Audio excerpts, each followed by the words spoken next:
बहुत समय पहले की बात है। किसी गांव में शंकर नाम का एक वृद्ध व्यक्ति रहता था। उसकी उम्र 80 साल से भी ऊपर थी, पर वो 40 साल के व्यक्ति से भी स्वस्थ लगता था।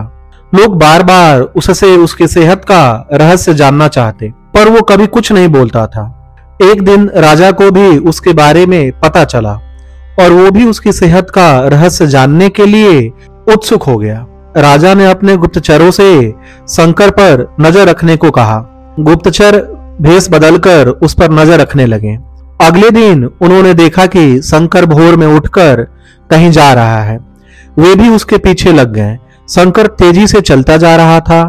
मीलों चलने के बाद वो एक पहाड़ी पर चढ़ने लगा और अचानक ही गुप्तचरों की नजरों से गायब हो गया। गुप्तचर वहीं रुक गए और उसका इंतजार करने लगे। कुछ देर बाद वो लौटा। उसने मुट्ठी में कुछ छोटे छोटे फल पकड़ रखे थे और उन्हें खाता हुआ चला आ रहा था। गुप्तचरों ने अंदाजा लगाया कि हो न हो शंकर इन्हीं रहस्यमयी फलों को खाकर इतना स्वस्थ है। अगले दिन दरबार में उन्होंने राजा को सारा किस्सा कह सुनाया। राजा ने उस पहाड़ी पर जाकर उन फलों का पता लगाने का आदेश दिया, पर बहुत खोजबीन करने के बाद भी कोई ऐसा असाधारण फल वहां नहीं दिखा। अंततः थक हार कर राजा शंकर को दरबार में हाजिर करने का हुक्म दिया। राजा ने कहा, शंकर, इस उम्र में भी तुम्हारी इतनी अच्छी सेहत देखकर हम प्रसन्न हैं। बताओ तुम्हारी सेहत का रहस्य क्या है? शंकर कुछ देर सोचता रहा और फिर बोला, महाराज, मैं रोज पहाड़ी पर जाकर एक रहस्यमयी फल खाता हूँ। वही मेरे सेहत का रहस्य है।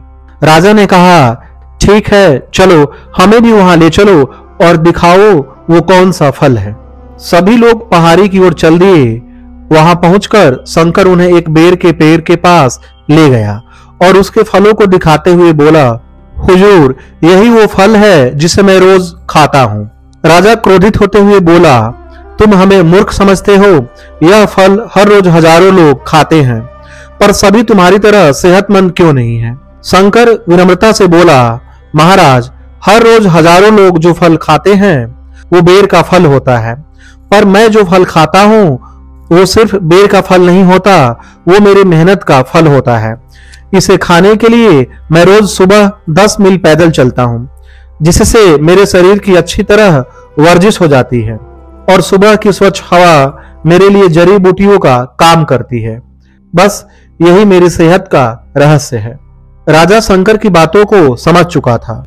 उसने शंकर को स्वर्ण मुद्राएं देते हुए सम्मानित किया और अपनी प्रजा को भी शारीरिक श्रम करने की नसीहत दी। दोस्तों, आज टेक्नोलॉजी ने हमारी जिंदगी बिल्कुल आसान बना दी है। पहले हमें छोटे बड़े सभी कामों के लिए घर से निकलना ही पड़ता था, पर आज हम इंटरनेट के माध्यम से घर बैठे बैठे ही सारे काम कर लेते हैं।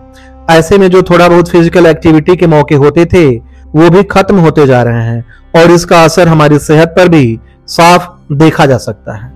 ऐसे में जरूरी हो जाता है कि हम अपनी सेहत का ध्यान रखें और रोजमर्रा के जीवन में शारीरिक श्रम को महत्व दें।